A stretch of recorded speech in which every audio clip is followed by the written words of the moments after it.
Second part of this is your personal brand. And a lot of times, and I'm included in this camp of people, I think generally when most people hear personal brand, we think logo, what our website looks like, what we wear on stage when we have speaking engagements, like that's your personal brand, or the type of content you make on social media, which is true. But I want you to think, like, in this context of this conversation, I want you to think about it as your personal brand is just your external expression to the world, how you move through the world, how the cadence at which you speak, the tonality of your voice, the space that you hold for yourself and others. Like, this is the energy that people feel from you, whether they are in around you in person, or it's a virtual experience. So this is, you know, there. I believe that being a business owner is a very spiritual experience, right? Like, you have to refine yourself in such a way that you're able to show up in public situations or on social media with a level of confidence that most people shy away from. And it requires you to do a lot of inner work to be able to show up like that. So I think that if you are going through a spiritual process like that, or building your own business, that type of thing, you understand energy to a certain capacity. Like, you understand that the way that maybe you make your clients feel when they're in your energy. And this is, I like to think of, and this has helped me in a lot of situations, whether they've been speaking engagements or, private containers with my clients, or even creating content, is that my energy, regardless of what I'm saying, the content of my words, my energy is like a blueprint for people.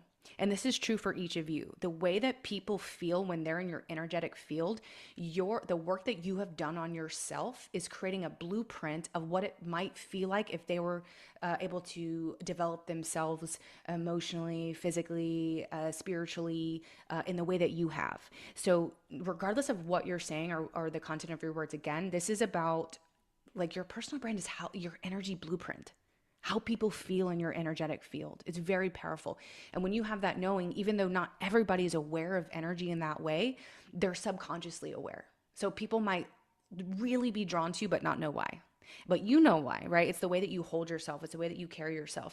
And I believe that the only way to really master the way you show up in your external expression in the world is to have nervous system mastery, meaning to know how to ground your energy in high pressure situations, or when you're highly visible, or when you're putting yourself out there creating content. So personal branding is so intricately tied to nervous system mastery. And I like to break this down into, just like the identity architecture, into two different ways of thinking about this, and then combining those. So when you understand your identity architecture, like your unique expertise and your genius, then you're able to start understanding your value, like really, really understanding the value that you bring to the world. So it's like, the ways that you can think about this is the strengths that you've integrated, again, in your career and your lived experiences, the expertise that you have earned, whether it's through a actual, like, academic degree, or it's years invested into a job or a relationship, or building your body, or refining your nervous system.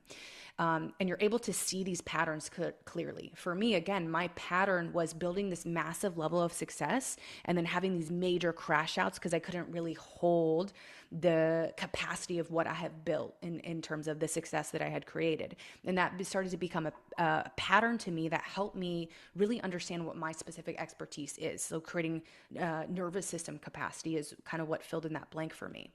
And then also really understanding the results that you can create for others. And when you're thinking about the tangible results that you create for others, this is really the results that you've created for yourself. Like, I always find that our customers and our clients are just a past version of who we were. Like, the energy of their lives, the way that they're, whatever they might be struggling with in their life that your product or service helps them with, they're just a past version of you. And so when I'm making content, I'm literally just speaking to a past version of myself, whether it's a year ago, 5 years ago, 10 years ago. It's like, what did I need to hear? What did I need to understand and what did I need to know at that time in my life? So specifically talking about social media and content creation, this can make this content creation a little bit easier and give you a little bit more confidence in your delivery because you're just talking to yourself like a past version of you. Um, that helps me a lot. And then, so once you really understand your value in this way, again, like just kind of like processing the strengths that you have and the expertise that you've earned and the patterns that you've been able to overcome in your life, then it's about owning it. This is like just owning it. And I know I'm saying just own it, like it's easy. And this is like one of the hardest things that you can do because it requires you to be so confident in your skills and your ability that it's sometimes terrifying, especially if you're stepping into a new level of business, or you're maybe if you're a coach, your coaching is evolving, or you're a speaker, what you speak on is evolving. Owning it can feel difficult, but what I've noticed in my own personal experience is a lot of things that I go over with my clients in private containers is this, like, I want you to think about owning your value as the way that you speak. Again, like the cadence at which you speak, the tonality, how your speech makes people feel and how it affects them emotionally, the way that you enter a room. And I know we've all had the experience where we've been in like a very public setting and somebody walks in the door and their presence literally just shifts the room. People are drawn to them, they're magnetized to them, and it's not even anything specifically about them. It's like an energy. They have a magnetic energy. And I want you to start to imagine yourself as that person. Anytime you walk through a threshold, anytime you walk through a door, your energy is so palpable that it can literally shift a room. And then, speaking to virtual stuff, speaking opportunities like this, virtual or creating content, so which is the way you show up online, your level of confidence, your lighting, the way that you dress, the way you introduce yourself, and the way that you talk about your expertise.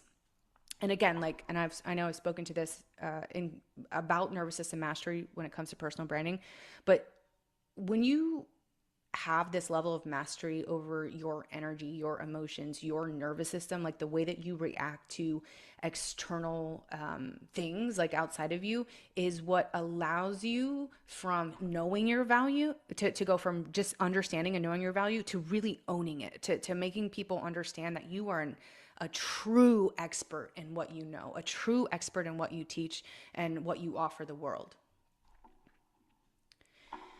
And the third piece, once you understand your specific identity architecture, and then you integrate that into your personal brand, which is how you express yourself in the world, then we have this third piece, which is it's your authority. Like it's similar to like owning your value, but also your positioning. So this is how your authority is how you're perceived, like how other people perceive your energy, the words that you say, the way you show up on social media, and your positioning is how you frame your expertise. So a lot of people, and this was one of the things I struggled with immensely before I invested in coaching, business coaching specifically, is that I didn't know how to position myself and talk about my expertise. I was very hesitant in like really owning that part of this process of turning my identity into income and elevating my opportunities.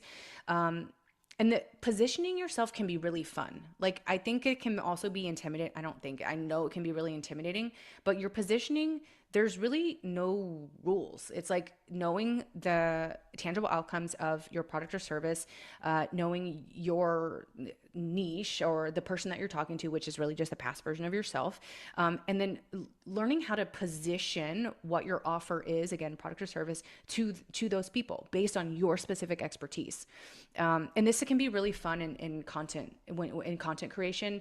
And a lot of content creation is really just data driven. Like, you just try different stuff. You learn about what's trending, what people are drawn to, kind of the what's happening culturally on social media. And it helps you position yourself in a way that you're going to be seen more.